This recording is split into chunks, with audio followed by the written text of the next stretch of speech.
Hollywood, California, Monday, February 22nd.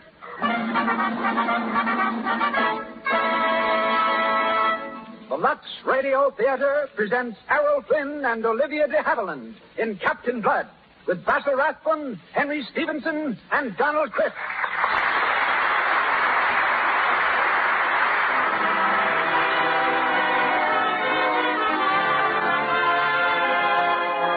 Presents Hollywood.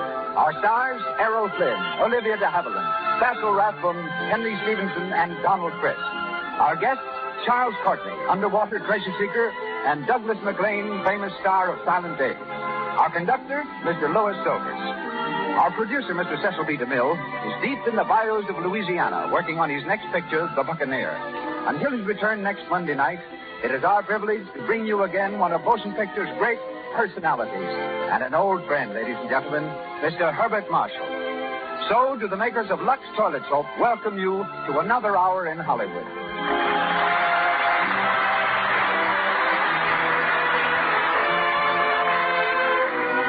Now, a word to the ladies. If you've noticed lately that your shoulders, neck, and back are not as lovely as you'd like them to be, as soft and clear as the skin on your face, then ask yourself this. Are you giving them the very best of care? You probably use Lux Toilet Soap as a complexion soap. Do you use it as a bath soap, too? Lux Toilet Soap's active lather goes deep down into the pores, removes perspiration, every last trace of dust and dirt, keeps neck and back and shoulders smooth. For a quick pick-me-up and to protect daintiness, make Lux Toilet Soap your daily beauty bath. And now, ladies and gentlemen, Mr. Herbert Marshall.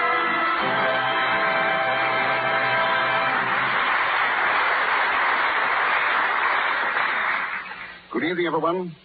Many years ago, off the coast of Louisiana, there sailed a pirate named Jean Lafitte, a strange combination of plunderer and patriot, and who, one day, pinched by remorse perhaps, or by a sudden thirsting for new adventure, presented his cutthroats to Andrew Jackson, and thereby brought victory to the United States in the Battle of New Orleans. Tonight, Lafitte claims another British victim, and his name is Herbert Marshall. Lafitte, you see, is the subject of Mr. DeMille's next picture. And right now, he's down among the bayous, following the trail of the Buccaneer. He asked me here, so here I am, walking the plank with trembling step and quaking heart, but very thankful that next week Mr. DeMille will bring back to the Lux Theater Radio, and I once again will be able to resume the peaceful obscurity of a listener in. Our story tonight concerns another pirate, Captain Blood, with Errol Flynn in the title role. Born in Ireland, a descendant of Fletcher Christian, who led the historical mutiny on the Bounty, Errol's own adventures in the South Seas before he turned actor read like a page of strangest fiction. Signed by Warner Brothers, he made his first Hollywood success in tonight's story, and his latest film is Green Light. When Olivia de Havilland appeared here last fall, Mr. DeMille told you how Hollywood changed her plans to become a school teacher and overnight made her a brilliant new star. She, too, appeared in Captain Blood and tonight resumes her role of Arabella. Lovely, unspoiled, and with a talent belying her youth. We'll see her shortly and call it a day. With three other good friends in our cast, being here is something of a reunion for me. There's Basil Rathbone, who plays Captain Levasseur. Our Lord Willoughby is that charming gentleman, Henry Stevenson. While Donald Crisp, my fellow Londoner, who started his film career in The Birth of a Nation, is Colonel Bishop. And now, up goes our curtain as the Lux Radio Theater presents Captain Blood, with Errol Flynn, Olivia de Havilland, Basil Rathbone, Henry Stevenson, and Donald Crisp. And here they are.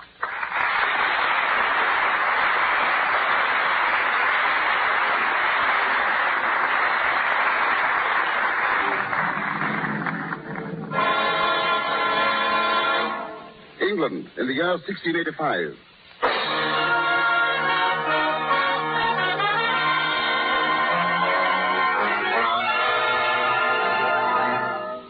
When James II ascended the throne, many of the common people of England rose in angry protest, only to be beaten into submission by the king's soldiers. Those rebels who survived the royal butchery were led to another certain death, a trial by a jury in Taunton Castle. We're in the great hall of the castle now. Among the 5 prisoners on trial is Peter Blood, a young Irish physician. Having no fear of God in your hearts, and being moved and seduced by the devil, You have stirred up war to depose said king. Therefore, you are here to be tried before a jury of your peers. The clerk will call the prisoners. Jeremy Pitt. Yeah? Hold up your hand. Are you guilty or not guilty? Guilty. John Wolverstone. Guilty or not guilty? Guilty. Uriah Ogle. Guilty or not guilty? Guilty, praise be to God. Henry Hagthorpe. Guilty or not guilty? Guilty. Peter Blood. Guilty or not guilty? It's entirely innocent I am. Are you guilty or not guilty? You must say the right words. Words, is it? Speaking of words, I'd like to say a few about the injustice of keeping an innocent man locked up for 3 months in such filth and heat and ill feeding that my chief regret is I did not try to pull down the filthy fellow that sits on the throne. Silence. Are you entirely ignorant of the proper procedure in court? I'm most happily ignorant up to now, and I could gladly have done without this acquaintance. Peter Blood, you were taken into custody at the same time as the other 4 prisoners. You were in their company on the night of the rebellion at Monmouth. Is that true? Yes, my lord. Then there is nothing more to be said except the passing of sentence. May it please your lordship, but there's a deal more to be said. I'm guilty of nothing, your lordship, unless it's to judge the crime that a physician tried to save a man's life. What's this? Do you tell us you're a doctor, you rogue? I do, my lord. I was summoned on that night to the side of a dying rebel. I went and was surprised there with the other prisoners. A doctor?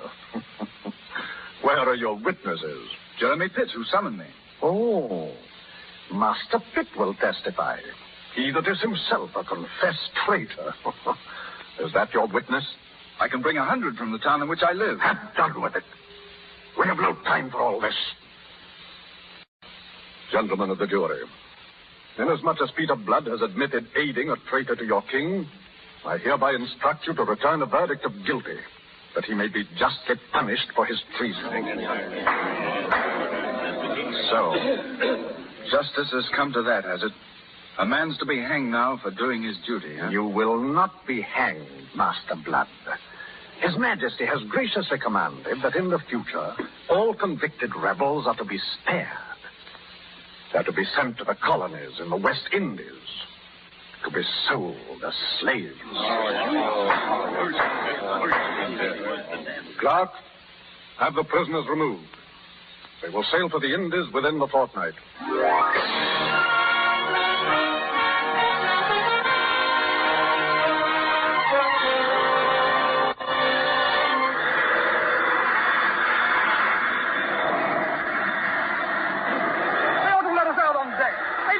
Keep us in this hole like rats in a trap. They've no right, I say. Be quiet, Jeremy Pitt. Keep a hold on yourself. Then the Lord arose and rebuked the winds and the sea, and there was a great calm. Matthew chapter 8, verse 26. There'll be no calm upon this sea, Master Ogle, until we sight Port Royal. If ever we do sight it. Do you think we will, Peter Blood? Aye, to our worst luck, Wolverstone. It's the sun that rages there, so I hear. Burns deep into a man's blood till the skin shrivels on his bones. Oh, God. What has happened to us, Peter? Oh, we're sweating the fields, Jeremy. First be bought and sold on the auction block like you'd haggle for a pig or a horse. Now count your teeth. Feel your muscles. Put a price on your head small enough to be an insult to a beast. Yes, it's a gay place, the auction block. A fine, gay place.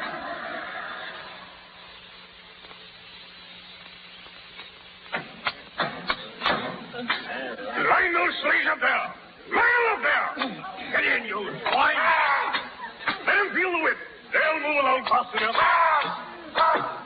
Well, shall we begin to sail, Governor Steele? Oh, no, not yet.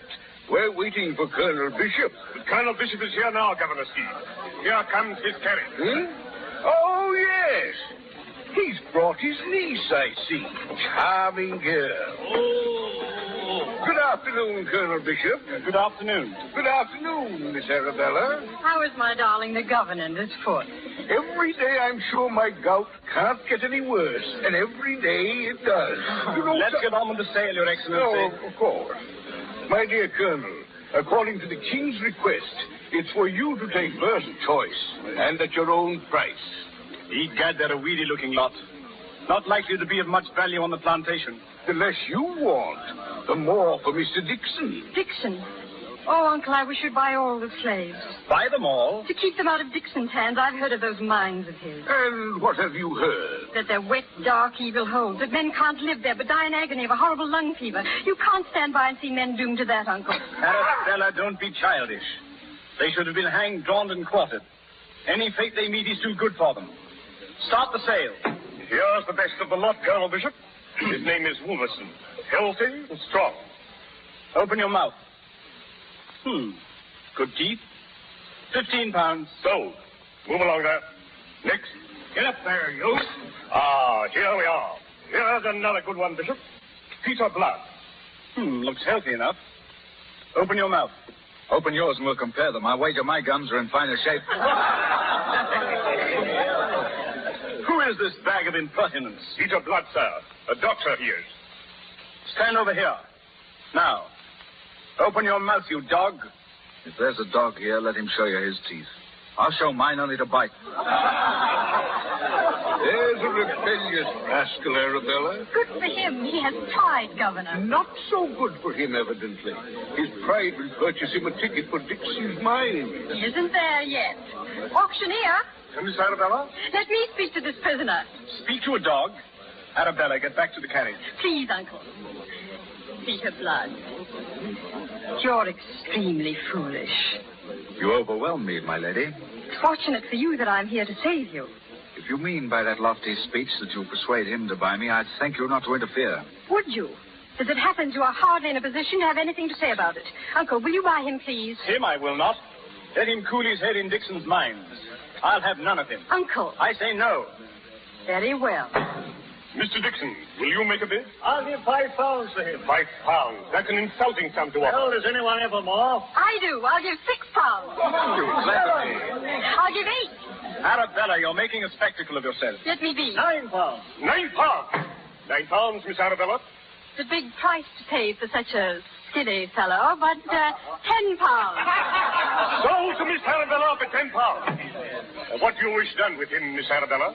Oh, well, Don't be hesitant, my lady. Speak up. You've paid for me. I trust you've learned your lesson in appreciation. You may join my uncle's slaves. Thank you. Your very humble slave, my lady. Arabella, get back to the carriage. Governor Steed will take you to the house. Of course, of course. This way, Miss Arabella.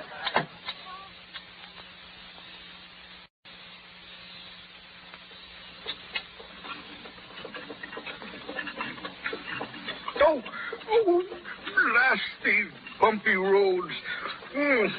My foot's a bundle of fire. What does the doctor say, Governor? Say? He says nothing, of course. Well, then why not try someone else? Another doctor? There's only 2 in the whole blasted island, and each is worse than his partner. There is another now. Who? Peter Blood? Oh, a slave. Would you elevate a slave to be physician to the governor? Well, why not? If he can help you, you can't tell. He may be very good. Well, it might be worth a try. I'll have him come and treat me for a while. Why are you laughing?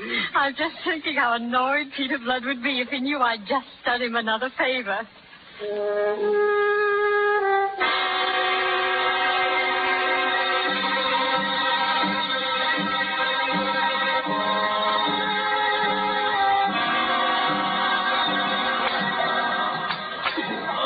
Faster, you swine! Turn that way! Water!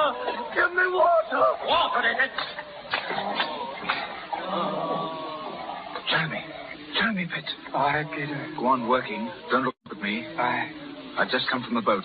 It's hidden in South Cove at the end of the path. We'll make a break for it tonight. Tonight? Yes, so Wolverstone, Ogle, and Hegthorpe and the others were in with us. It's a small boat for so many, Peter Blood. I'd looked it over well. I've been there all afternoon. It'll hold the lot of us.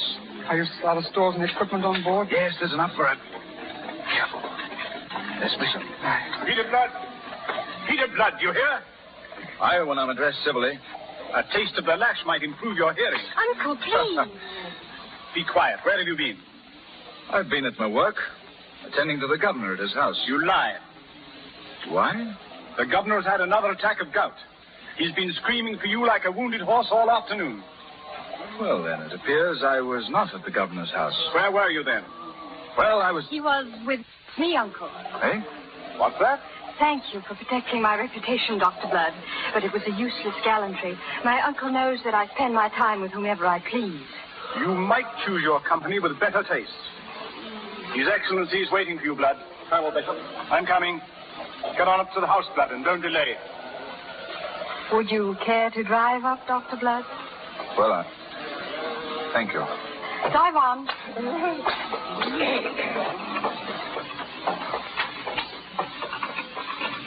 Miss Bishop, I'd like to... You're very welcome, Dr. Blood. It seems that you're continually doing me favors. Faith, I don't know why. Neither do I. Yes, I do. It's because you're so very grateful and always thank me so prettily. Sure, now, you don't blame me for resenting you and your favors. This is interesting. I've had men tell me they have reasons for admiring me, and some few have even made claims to reasons for loving me. But for a man to store up reasons for resenting me, how refreshing. You must tell me a few of them. The first is reason enough. You bought me. I've had no lack of experiences in my life, but to be bought and sold was a new one. And I was in no mood to thank my purchaser. At any rate, I'm unable to stoop to lick up the scraps of favors tossed to me. I'm glad for that. Next. Well, I've resented you because your name is Bishop. My thoughts have lumped you with your uncle. How was I to know, be dead, that a devil can have...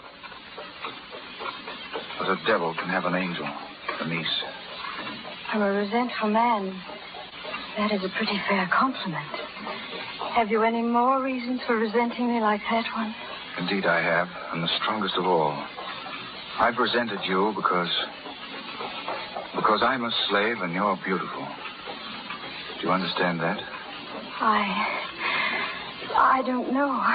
If you were to explain further. No, I've already talked too much. Why did you lie to your uncle? Why did you tell him I was with you? Why? Dr. Blood, you're a physician and should know. Is it not considered unhealthy for a slave to be seen at a boat? At a boat? Why should it be? Boats put out to sea. Slaves may not. You're jumping at conclusions, aren't you? Why? This afternoon I happened to drive past the South Cove. Fortunately, I was alone at the time. I see. Miss Bishop, it's difficult for an Irishman to apologize. But I hope you can forgive me for having thought badly of you. I will. I will if you tell me what you think of me now. How I think of you? I think of you as... Faith. I think of you as the woman who owns me. Her slave. Oh. But I think the man is lucky who can count you his friend. I think you know you can. What was that? Sounded like cannon. It was. Look at the men in the field. They're looking towards the bay. It must be... Wait. Can you see? Yes, there's a fleet sailing in. Spanish man of war. Spanish? Then it's an attack. A surprise attack. Quick, into the house. Where are you going? I've got to see the men. We've work to do. Dr. Blood, come back. Don't go down there. Peter, Peter.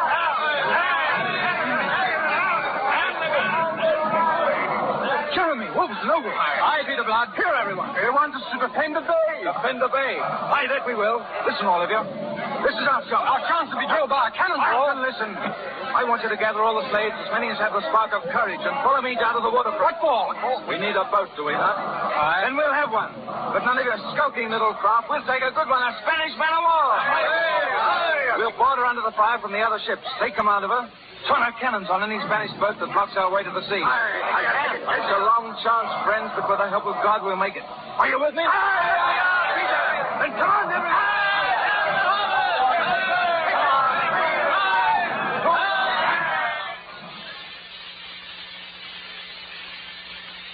It's a miracle, I say. Did you see that boat, Colonel Bishop? A Spanish man of war saved the town from destruction. A Spanish boat, but manned by Englishmen, I'll warrant. She sunk the rest of the Spanish fleet and holds the bay alone. It must be that some brave party of citizens got aboard that ship and have taken it captive. Gad, I think you're right. Someone should go aboard and congratulate them. Yes, I'll have the longboat row me out. Oh. I'll not be long, Your Excellency. I hope your uncle does them full honor out there. They deserve it, Your Excellency. Whoever commanded that party was a brave man. A very brave man. I wonder who it could have been.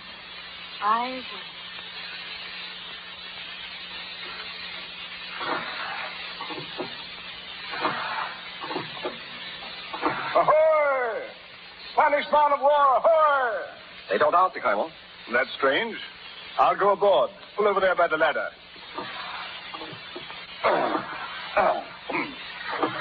Stand by the boat. I'll be down directly. Aye, sir. Ahoy! Is anybody here? Welcome aboard our boat, Colonel Darwin. You? I, Peter Blood. Was it you, then, who took this ship and turned defeat into victory? Myself it was. Myself and these, my friends, and, your friends. Gad, my life, it was heroic. Heroic, is it? That it was that. Well, you amaze me. Upon my soul, you amaze me. Blast me, you deserve well. You all deserve well, and you shall find me grateful. How grateful? Well, I'll ask His Excellency to write home to the King on account of your exploit. And maybe some portion of your sentence shall be remitted. The part would be expected from you. Colonel Darwin, such unusual generosity from you must be making you feel very ill. Now, as your physician, I prescribe... Hanging! No. Wait. We've done no hanging yet, men. Ogle, what do you suggest? So they took up Jonah and cast him forth into the sea. Are you ready, men? No. Let me down. One, put me down. No.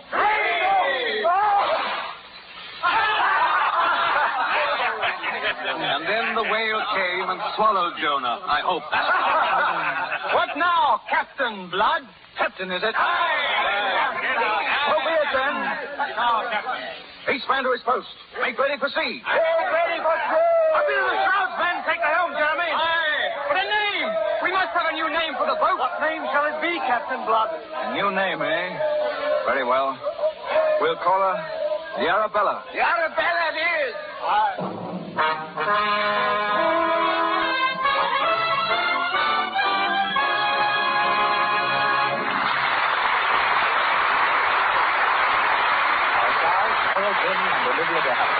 Going on with Captain Blood in just a moment. Now, a short side trip to the home of a reporter from one of the famous movie magazines. This particular reporter has a new roommate from New York. Let's listen in. Peg, do me a favor, will you? Kind of look over this beauty article tonight. I walked the dressing rooms of every studio in Hollywood today to get the dope for it. Oh, why don't I get jobs like that? I've never been in a studio dressing room yet. Boy, I'll bet those screen stars have some plenty expensive beauty aids around. Upkeep on million-dollar complexions must be something. Hey, don't tell me it's news to you that screen stars use Lux toilet soap. Why, everybody knows that. But believe me, there's a lot in seeing it with your own eyes in the dressing rooms at RKO, Warner's, and all the rest. Of course, I've heard a lot about Lux toilet soap. And now that I've seen a lot of movie stars' complexions myself, I've decided I'll give it a whirl. That girl is in for a smooth complexion, the kind that screen stars have to have. Remember, when 9 out of 10 screen stars use Lux toilet soap, it's because this soap keeps skin smooth. Lux toilet soap guards against cosmetic skin. Its active lather removes the hidden traces of dust and dirt, stale rouge and powder that might remain to choke your pores. Before you put on fresh makeup, remove your stale makeup with Lux toilet soap. And be sure never to go to sleep at night without this important care. Lux toilet soap is a beauty soap thousands of happy girls are using. You'll like it, too. Once again, Herbert Marshall. On with the story of Captain Blood, starring Errol Flynn and Olivia de Havilland. There's Basil Rathbone, Henry Stevenson, and Donald Crisp.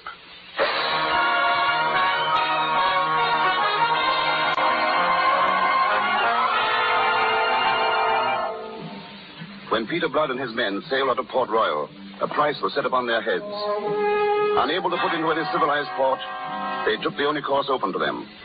They turned to piracy.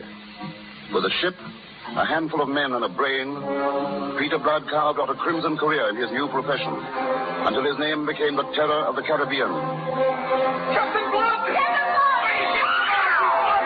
Captain Blood! The Peter and Nathan I tell you, Peter Blood must die! Until his name became the pride and toast of every buccaneer.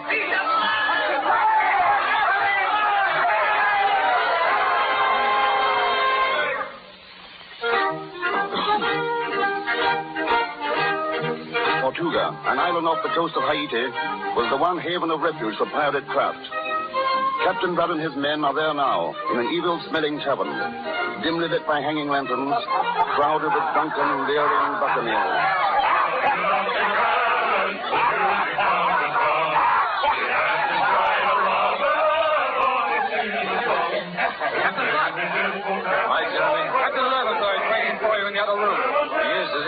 It's about the partnership. Tell him I'll be there. Come on, lad. Join with me on this.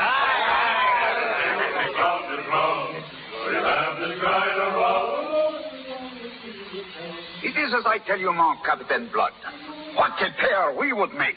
In all the Caribbean, there is no buccaneer so strong as me. Except you. You almost flatter me, Levasseur. Then why you hold off so long your consent we become partners, huh? Here you have been in Tortuga these 3-4 months. You must be even so much in need of gold as I. Such a partnership requires sober thought. My poor brain has been dancing with rum this whole week, boss. Even so drunk, your brain is the greatest, huh? With your brain and my strength, oh, Monsieur le Capitaine, what? There is nothing we cannot do. Bedad, there's very little I can't do entirely without you. My men are much in favor of the partnership. That is so, men? And my men, I'll leave it to them. Are you in favor? I don't. Very well, then. It's done. But wait, Levasseur. It's understood, is it not, that we sail under my articles? It is, but I do not like so very much your so strict rules about women. No women to be taken as prisoners. Agreed? May we? To get you as a partner, mon Capitaine, I would agree to anything. Now, what is the first order, mon Capitaine partner? We sail with the tide. Outside the harbor, we'll scatter. Each ship will proceed singly in order to pick up what stray prizes we may run into on the journey. We'll converge at the island of Virgin Magra. Magnifique, I give you the toast to our so great success. Let me give one to the greatest captain on the coast. Captain Levasseur. Captain Blood. Here, Captain Blood.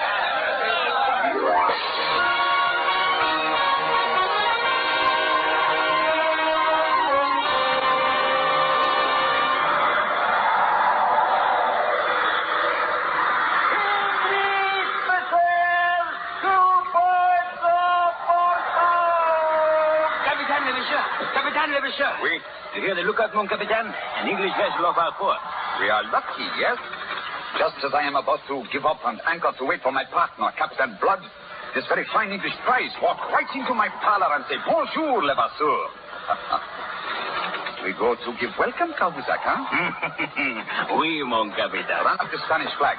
We must take them by surprise. Run up the Spanish flag!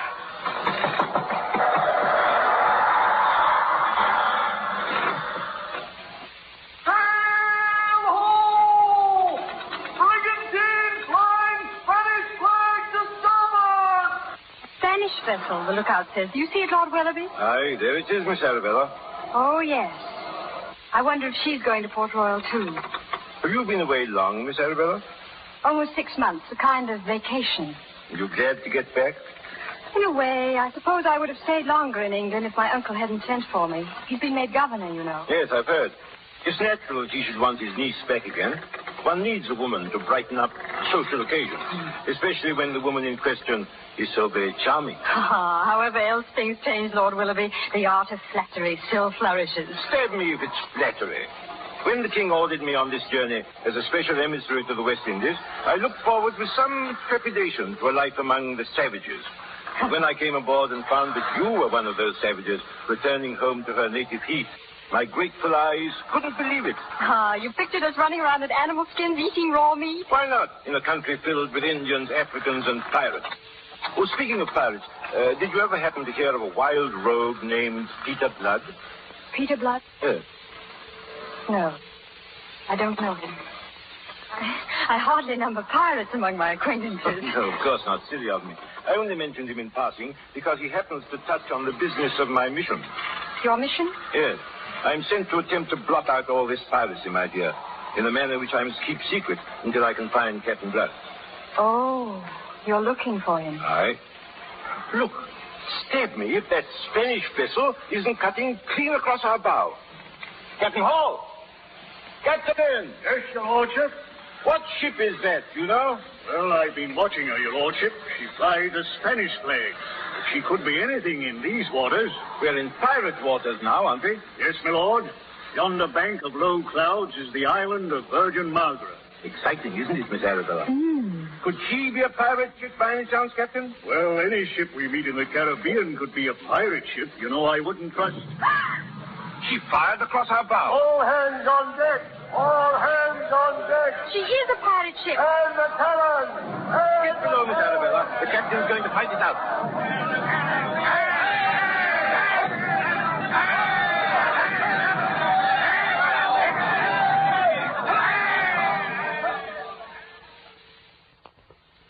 A brave fight. But you should have known better. Stand the prisoners before me, Cahuzac. Wait. Stand here, my Lord Willoughby. And, you here, madame. My friends, this pleasant strip of beach on which we find ourselves is the island of Virgin Magra. No boats ever put in here except mine. And one other. So you may put aside any hope of rescue that may be in your mind. The ransom for you two, Lord Willoughby and the so charming lady, is fixed at 20,000 pieces of 8, and I shall provide a boat for you to go to Governor Bishop at Port Royal to collect it, Lord Willoughby. Meanwhile, Mademoiselle remains with me as hostage. I find it very lonely on this island. I refuse. Absolutely and utterly. My friend, do you see this knotted cord? It is capable to screw a man's eyes out of his head. Very well. Do your worst. Lord Willoughby, thank you, but don't be foolish. You can't fight against them. Mademoiselle is right. I beg you to spare yourself, monsieur. And the young lady. I have been too modest. But since I have said 20,000 pieces of 8, I have said 20,000 pieces of 8. And for what, if you please? You said 20,000 pieces of 8. Peter Blood. Good morning, never, sir. Captain Blood, I did not know you were on the island. Oh, yes. We arrived late last night and put into a cove a few miles to the west. We've walked across to give you good day, but fate, I seem to have interrupted some little business of yours. Who are these people? Isn't it so? Look, Captain. She's the girl who... You recognize the prisoners, Captain Blood? Why, no. Who are they? Well, I have captured them. A titled Englishman at the niece of the governor of Jamaica. Really? Then I suppose congratulations are in order. But had you forgotten there is an article in our agreement forbidding the taking of women prisoners? That so foolish article of yours. I was not aware you regarded it so when you signed. Would you care to dispute my opinion now? Your men against mine. No, not this morning, thank you. As you say, a foolish article. That is why these prisoners are of my own. A matter personal. And the 20,000 pieces of 8? Also, a matter personal. Whatever valuables come into our possession are the joint property of all our company. Then it is I should cut the prisoners up in so many little pieces and pass them around, Yes. Obviously, these prisoners, and especially the young lady, must be kept in someone's hands for, shall we say, safekeeping. But why your hands? Why shouldn't Pierre have her? I should have her. Or Rock, or Jacob. Since she's as much their property as yours. Come here, girl. Here, I say. What do you want with me? I want to look at you. Be damned if I blame you, Lever, sir. A trifle skinny, perhaps. But an attractive baggage at that. And now, my captain, since you covet what is our joint property of war, you may have her, providing you're willing to buy her. Buy her? Yes, at the price you yourself have set upon her, 20,000 pieces of 8. That is right, mon capitaine. It is reasonable. It is in the article. What is in the articles, you fool? Where do you suppose I have 20,000 pieces of 8? Then let someone buy her who has. Who? I. You? I don't wish to be bought by you.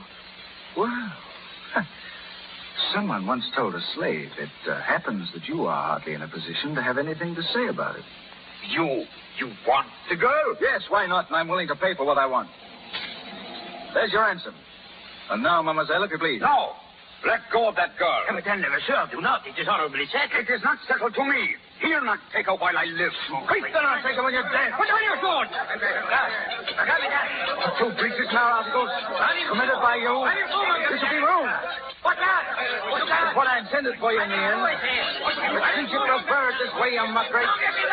Quick, Darby, come in. Keep a close guard, Lever, sir. Look for your own mark, Capitan.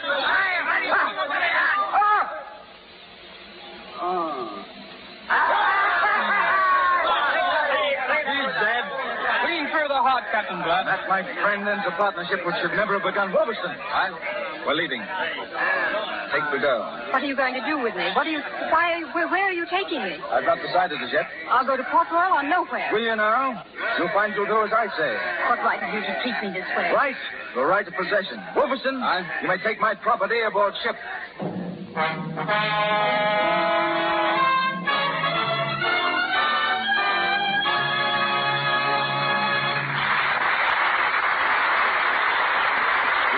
For station identification. This is the Columbia Broadcasting System.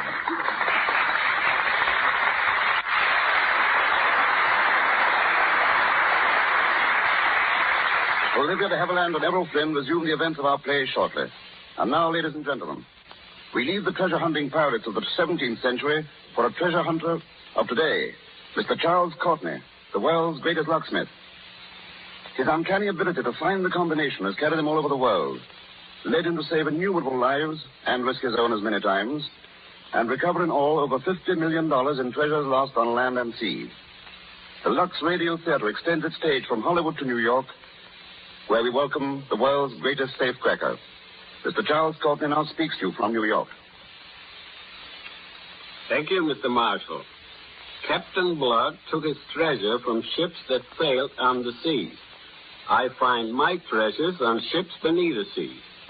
The worst fight I ever had, and one that almost cost me my life, was in the North Sea. We were trying to recover the $50 million that sank with Lord Kitchener's ship, the Hampshire. Working at a depth of 350 feet below the sea, we had opened one safe. Then, while working on another, we opened a door. As soon as it opened, I was slammed against the bulkhead. I signaled the men above to hold me up, but the telephone line was broken. I couldn't move, and the pressure got stronger. I knew then that I was trapped by a diver's worst enemy, a cross-current. They tell me it took an hour before they could get me up. No one will ever go down there again, for the English government has consecrated the Hampshire as Lord Kitchener's tomb. I have had exciting experiences on land. Once I had to pick the lock of a burning apartment with a fork and a knife to rescue a woman and 3 children. Picking locks and hunting for treasure have carried me into many countries and many tight spots. But as this is the Lux show, Mr. Marshall, this will interest you. No matter what part of the world I'm in, I never have to hunt for Lux soap. You can find it everywhere. I know, Mr. Marshall, from my wife and my 18-year-old daughter, that Lux soap is important to the ladies for complexions. But I'd really like to say something from a man's angle. I use it regularly for the bed. Believe me, there have been plenty of times in my life when a good hot tub and a cake of Lux soap felt mighty good to me. My trade has had its amusing side, too. One thing I always like to remember is one of my contacts with the police department. A patrol wagon appeared at the door of my shop one day, filled with prisoners. The officer in charge had lost his key, so he asked me if I would pick the lock of the wagon door so he could let the prisoners out to lock them up again in jail. Thank you, Mr. Courtney. Back to Hollywood now, where we continue with Captain Blood, starring Errol Flynn and Olivia de Havilland, with Basil Rathbone, Henry Stevenson, and Donald Crisp.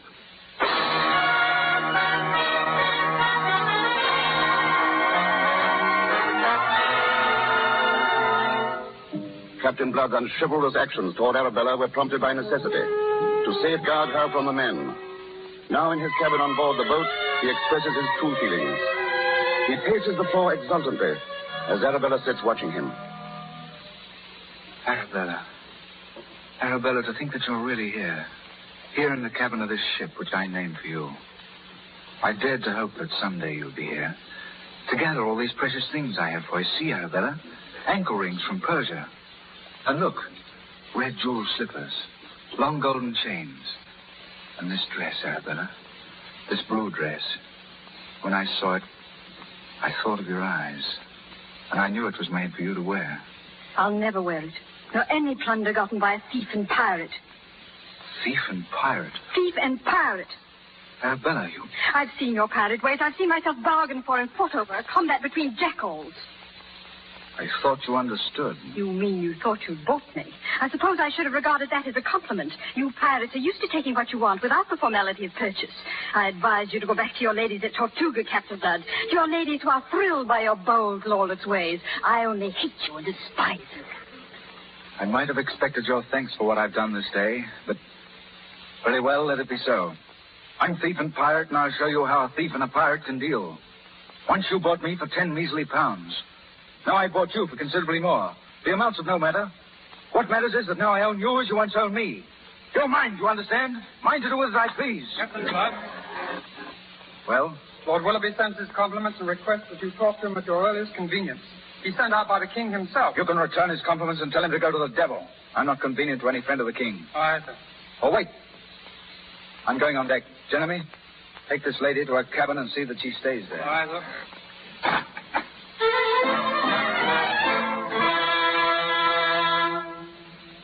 How you hate the fellow. If I were a young man, blast me if I wouldn't be jealous. And you said you didn't even know him. He was once my slave. Your slave? Then you must have known him well. I did. He doesn't seem such a bad fellow for a pirate. In those days, I thought him an unfortunate gentleman who had suffered a great injustice. When he made his escape, I was thrilled and happy. That was before I knew how he would use his freedom. Not to argue with you, my dear, but how else could he have used his freedom? An escaped slave, a homeless convict. And aren't you forgetting that a man's bitter heart may demand its revenge? That's the unforgivable thing, to have held his revenge above all else and so to have destroyed himself, for he has. I've seen pirates. I know what they are. Cruel, evil, greedy, plundering peaceful cities, torturing their captives. Beasts out of hell they are. Are you so much in love with him? In love with him? To care so much what he does? I don't care in the least what he does. Someone should for what he's doing now. Still, your uncle commands a fleet at Port Royal. That much is fortunate. Why? What's this about Port Royal and my uncle? He amazes me, this Peter Blood. That's where he means to take us. No, he can't. I'm afraid he can if he wants to. They won't let me near him. He's alone on his quarterdeck in a fine Irish temper, I expect. But I learned from the pilot... Lord Willoughby, he mustn't. Mustn't take you to your home? To your uncle? He has no more bitter enemy in the world. My uncle is a hard, unforgiving man. He lives in the hope of one day taking and hanging Captain Blood. Captain Blood probably doesn't know that, of course. I doubt it would make any difference if he did. He's chivalrous to the point of idiocy. And yet he's been what he has been these last 3 years. And done what he's done. Oh, Lord Willoughby, help me. I see your point, my child. But it's something you'll have to decide for yourself. Life can be infernally complex.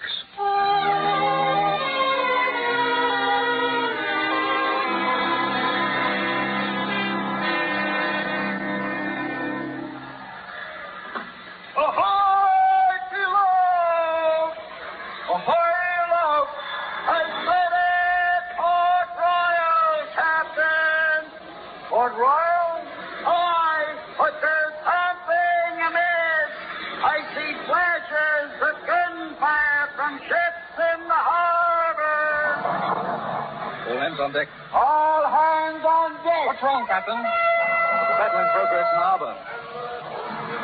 Ahoy, love. How many ships do they go? 2, sir. They are firing on the fortress. The fortress is replying. It's an attack on Port Port Royal, then, but who? Pirate craft, perhaps. I wish I could make out their flags. Captain Blood. Aye? For days I've been trying to see you, Captain. And now, if I may speak to so inaccessible a person, perhaps I can supply you the answer. You can? If Port Royal is attacked, they are likely French ships. French? Why French ships? When two countries are at war and one is attacked, who would it be but the enemy?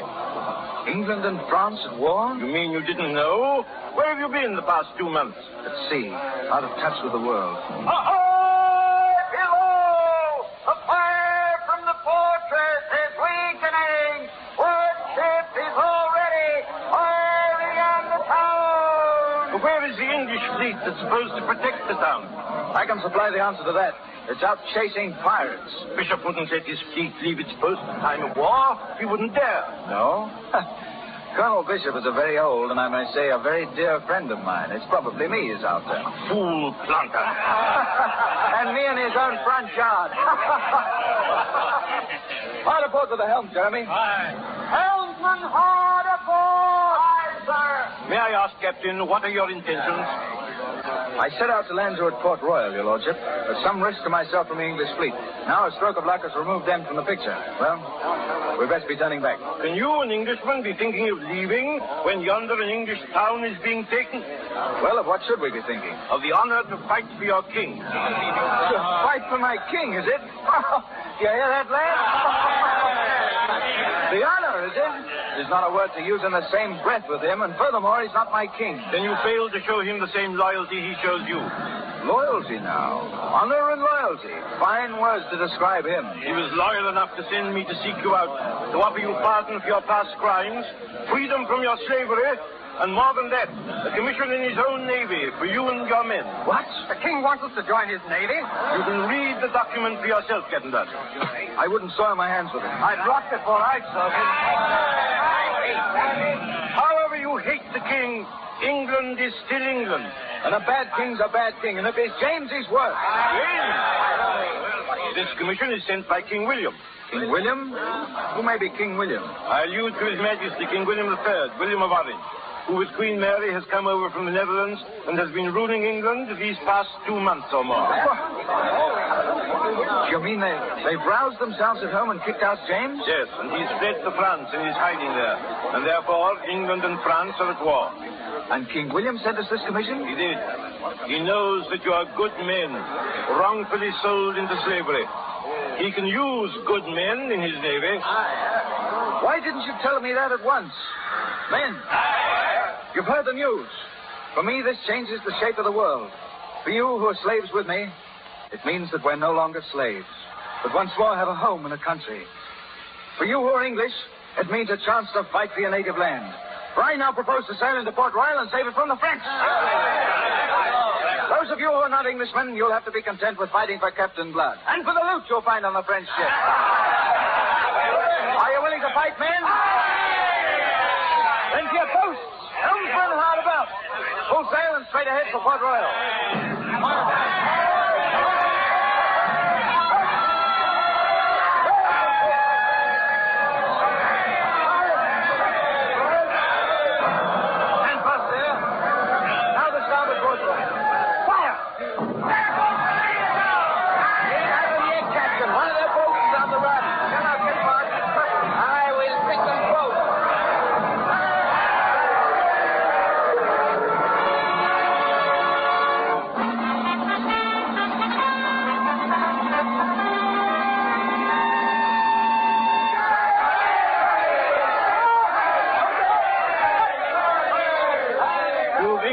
Thanks, Captain Blood, and my admiration. Never have I seen victory so gallantly snatched from defeat. Yeah, it was a good fight. But Miss Bishop, where is she? Is she safe? Safe and sound. You'll find her now at the governor's mansion. That is, if you're looking for her. Looking for her? Aye, that I am.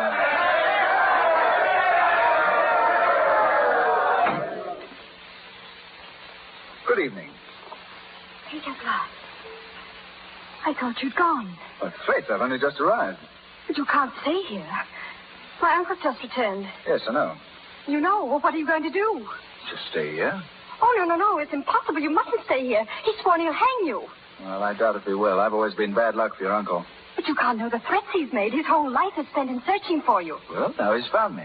Well, you can still save yourself. Please, please, for my sake. For your sake? I'll hide you. What do you mean, for your sake? Isn't it true that you hate me? Hate you? Or is it that you love me? I'll hide you, and tonight, when it's dark, I'll find some way. You love me, don't you? Don't you? Whom else would I love? You love me. Yes. Now will you go? Arabella. Please. He'll be here any minute. I'll hide you somewhere and... We'll hide together. I know just the place. Where? Here. Peter, this is my uncle's office, the office of the governor. Good. Well, he'll come here first. Oh, I forgot to tell you. The governor and I are on the best of terms now. The very best of terms. Sometimes I think I'm the best friend he has in the world. When did you find out you love me? Oh, you must be mad. He's a nice man, the governor, you know. He lets me come and go here as I please. In fact, look, he even lets me sit in his chair. See? Listen, my uncle, he's coming through the streets now. They're cheering him. Cheering, is it? That's a strange kind of cheering, I'm thinking.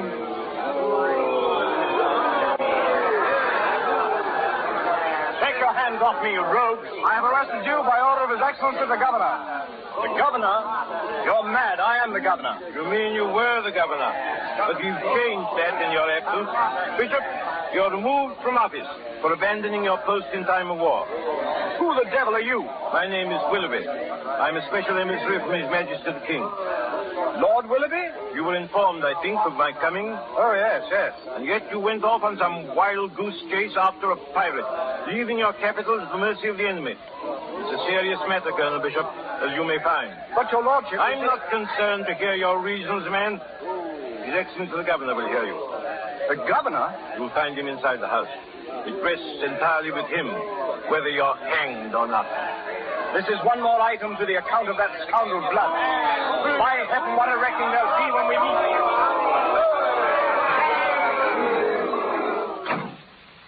Oh, come in, Uncle. Arabella, what are you doing in this office? I've been pleading with the governor on your behalf, asking him to be as merciful as you would be cruel. The Governor? Where is he? Here I am, Colonel Darwin. Peter Blood, you? I? The new governor by the king's order. Well, and by my order, I command that for your neglect of duty... No, in heaven's name, That for your neglect of duty, you ought to be punished by accepting as nephew one Peter Blood, one-time pirate. What? Arabella, may I put my arm about you? If you wish. Oh, Faith, you're as pretty as a May Day sky. Wait, I don't understand this. You don't need to understand. Uncle, you're excused.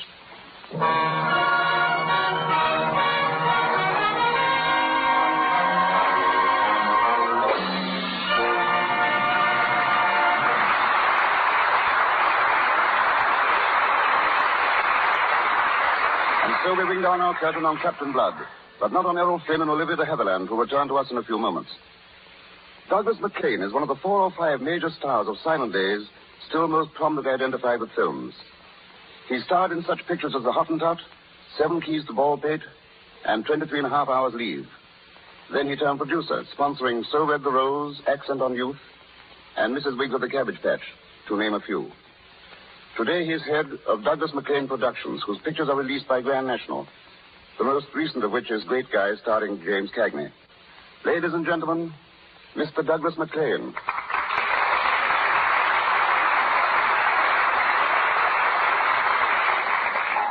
Thank you, Bart. Isn't it true, Doug, that some 8 years ago you retired from pictures? But here you are, still in the midst of them.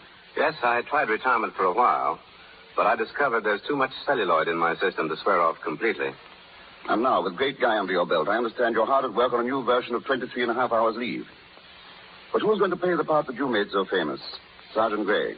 James Ellison, the young actor who did such a splendid job in Mr. DeMille's Plainsman. And Jimmy is giving an excellent performance in 23 and a Half Hours Leave, a part which offers him his greatest opportunity. Remaking this film must bring back many memories of Hollywood of the old days. Things must have changed tremendously. Yes, everything has changed, including the weather. Today, Hollywood Boulevard is one of the busiest streets on the West Coast. But I recall a conversation with Charlie Chaplin, who stood on one side of the boulevard, and I on the other, calmly discussing our new picture. Interesting, but how could you hear each other with all the traffic noise? Well, the only noise then was the sound of oranges growing in the groves that lined the boulevard. In those days, Western pictures were at their height, and cowboy actors would spend the morning being photographed on horseback, chasing invisible Indians or shooting them from behind rocks and trees, And then after lunch, these same actors would be dressed and painted as Indians. And they'd be filmed running away from invisible cowboys. When the picture was screened, it was not unusual for the same actor dressed as the cowboy to shoot himself dressed as the Indian. Actors were very versatile in those days. You've been in pictures for 20 years, Doug. But no one will believe it, judging from your looks. Pardon me, did you say looks or lux? Oh, good going. And since we're on the subject of Lux soap, why not a word about what Hollywood studios think about it? I'll do better than that, Bart. I'll say 2 words. It's tops. Thank you. And now, from your experience as an actor, director, writer, and producer, what's your opinion of radio in Hollywood? Radio has probably become the biggest asset to motion pictures in the past year or so. I believe each helps the other, so long as entertainment maintains the standards set by the Lux Radio Theater. In the silent days, actors like polite little boys and girls were seen but not heard. But now you hear them whether you see them or not. Thank you. Bye, Doug.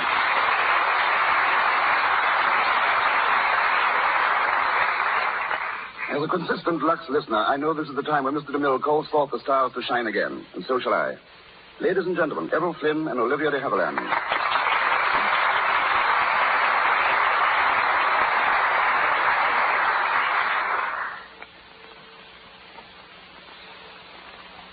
Thank you, Mr. Marshall, for a most enjoyable evening. Nowadays, we're all inclined to look upon a life as adventurous as that of Captain Blood as being entirely to the romantic past. But our friend, Mr. Flynn, can put some of those old-timers to shame. And what have you to say to that, Errol? Well, life is still rather primitive over there in New Guinea. I spent 6 years in the islands, first as a patrol officer of the constabulary. If you can picture me as a cop, you'll realize about how primitive the place must have been. And what happened after that, Constable Flynn? Well, I grew a beard and became a beachcomber. When I got tired of combing the beach and the beard, I traded a bit in pearls. After that, I got hold of a schooner and went in the copra business. Errol wouldn't tell you that he's written a book about another voyage he made, but he has. It's called Beam Ends. It's just been published, and a very fine book it is. Errol, you're leaving tonight on a new trip, aren't you? Yes, flying to New York in an hour, and then I sail for Europe. I hope to get a look at the Spanish War, and on the way home, perhaps spend a few weeks in South America. But that's enough, I think. How about you, Olivia? Well, after working in 2 pictures with me, Errol, you should know what a singularly uneventful life I lead. But it's a very happy one. And I'm looking forward to making a picture soon with Leslie Howard. And then next summer, if things turn out as I hope they will, I plan to spend 3 whole months touring the country in an automobile and really seeing what the United States look like. And now, before I say goodbye, I'd like to congratulate the sponsors of this program for their marvelous product, Lux Toilet Soap. It's the finest complexion care I know of, and whenever girls ask my advice, I always recommend it. Thank you. Goodbye, Bart. Many thanks. You both of you all the luck in the world. Thank you, Mr. Haviland, Mr. Flynn, and Mr. Marshall. Ladies and gentlemen, this is your announcer, Melville Rush. Before Mr. Marshall tells us of next week's program, may I say that Mr. Flynn, Mr. Haviland, Mr. Rathbone, and Mr. Crisp appeared through courtesy of Warner Brothers, Mr. Marshall, RKO, and Columbia Studios, and will next be seen with Marlene Dietrich in The Angel. Mr. Silvers is from 20th Century Fox, where he was in charge of music for the new film Love is News. And now, Herbert Marshall. Next Monday night, when you and I tune in the Lux Radio Theater, we'll find Cecil B. DeMille resuming his regular place at the helm, bringing us a star and story warm to our hearts.